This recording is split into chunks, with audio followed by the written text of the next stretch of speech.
Hi, you're watching the weekly technology report by FinancialMirror.tv. Proving rumors right, Apple unveiled the iPad this week, a device that looks akin to a large iPhone or iPod Touch. It sports a 9.7-inch LCD touchscreen display, which makes use of the same multi-touch technology found on the iPhone, Apple's Magic Mouse, and its notebook trackpads. It also has the same in-plane switching display technology that made its debut in the latest crop of iMacs. Along with a big screen, it's sporting a 1 GHz custom Apple chip. Apple says it can get 10 hours of video, which is about 4 more than the iPod Touch, and the same as the latest generation iPhone. This translates to a month of standby. The iPad weighs just 1.5 pounds. It can play back 720p HD video, though video output to external sources is limited to 480p. The device will come in 16, 32 and 64 GB capacities for $499, $599 and $699, respectively. That's just the Wi-Fi version though. Apple will also be selling a version of the iPad that includes both Wi-Fi and a 3G wireless modem built in. iPad users who want to make use of the 3G service, which is currently being offered by AT&T, can pick up one of two plans for that. $15 a month for 250 megabytes of data, or unlimited for $30 a month. It also bumps up the baseline price of the device from $629 for the 16 GB up to $829 for the 64 GB. Enough with the boring stuff, let's see how and who it competes with.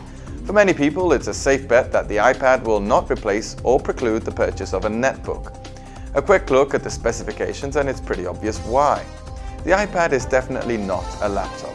With no webcam, no multitasking, no HDMI port and no flash, it definitely is not a netbook.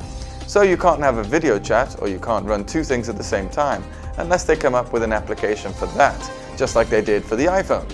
There aren't any USB ports on the iPad, which means no connecting cameras or other peripherals. And because there isn't flash support, your internet browsing experience will most likely be deteriorated.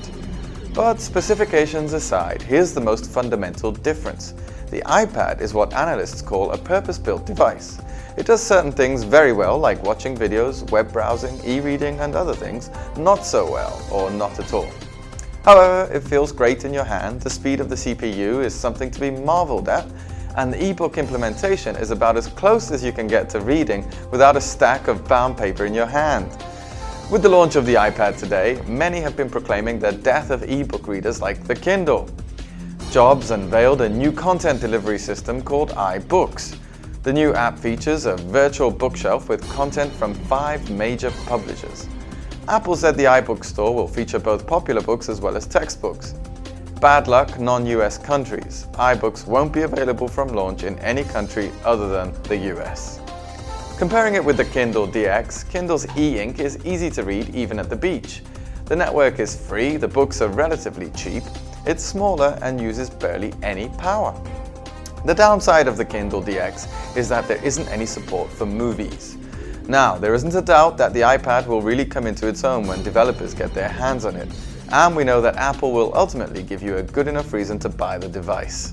But for the vast majority of consumers, I think the case for the iPad has yet to be made. The question is, will you get one? That's it for now. Tune in next week for another tech update by FinancialMirror.tv.